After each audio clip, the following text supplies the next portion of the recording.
Most police officers will tell you that their jobs are pretty average, run-of-the-mill, ordinary, like Dayton Police Officer Rob Cleaver working street patrol while a helicopter carries heavy air conditioning equipment to the top of a building in downtown Dayton. Or an ordinary leg stretching before he and his four-legged partner Kira hit the streets. Come here. That a girl. She's a good girl, yeah. But on May 23rd, 1996, that ordinary day turned into extraordinarily frightening when Officer Cleaver and fellow Dayton police officer Jason Grossnickel were entering 3rd District headquarters here on West 3rd Street inside the old Roosevelt Center when they were approached by 24-year-old Maurice Fareed. He said, "Hey officers, how are you doing?" Well, I was focused going in the door. Jason was behind me, and the next thing I know, we were hit with gunshots. It happened in a flash. Quick, really fast. Grossnickel was hit. He had his hand on the door. It ended up hitting him in the hand, split his fingers. The assailant was relentless, this time firing at Cleaver, hitting him in the jaw. Came in right about here. It deflected down underneath and came out over here. Both officers were down, and Fareed set his sights again on Grossnickel. He walked right up to him, right behind him, and put the gun on the back of his head and pulled the trigger. 25-year-old Jason Grossnickel, a third-generation Dayton police officer, and just a little less than 4 months out of the Dayton Police Academy, a classmate and friend of Cleaver's, was dead. But even though Cleaver was injured, his instinct and training took over. Of course, I was bloody, so things were slippery.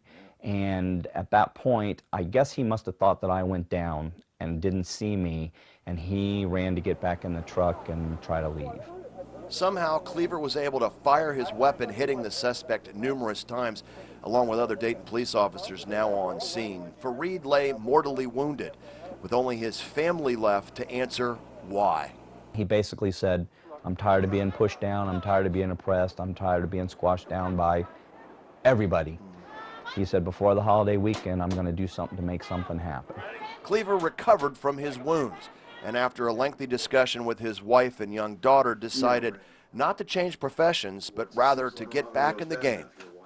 The only thing that went through my mind was I'd like to try to make it back, and I worked towards that. And you did it.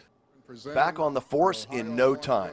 Rob received commendations locally, around the state and around the country, including the Attorney General's office, then Governor Voinovich, and then President Clinton. When you see this stuff, Rob, you trade it all to have Jason back. Every bit of it. Yep. The beat goes on, as they say. Cleaver celebrates almost 17 years with the Dayton Police Department, and he's out most nights with his partner, of course. Kira, come here, girl. And part of his mission now is to teach young recruits at the Dayton Police Academy life or death lessons. And I flat out tell them, and this is the way it has to be, it's unfortunate but true, if you don't think you can take a life, you need to get up and walk out the door now, because you never know. If you think it's time to fire, it's too late. Currently, 6 Dayton police officers have been shot or shot at. Another one of Rob's duties is acting as a crisis counselor for officers and their families. Again, that's part of the healing process. That helps me, you know, knowing that I can help the other people out. It helps me out. My final question could be the million-dollar one, and it could be one you're thinking of at home right now.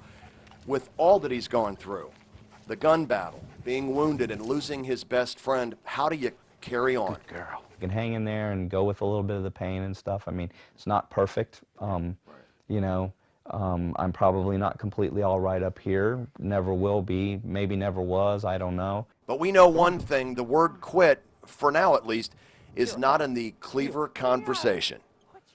Never crossed my mind. Never crossed my mind. With officers Cleaver and Kira, Jim Bucher, 2 News. That makes life better, huh?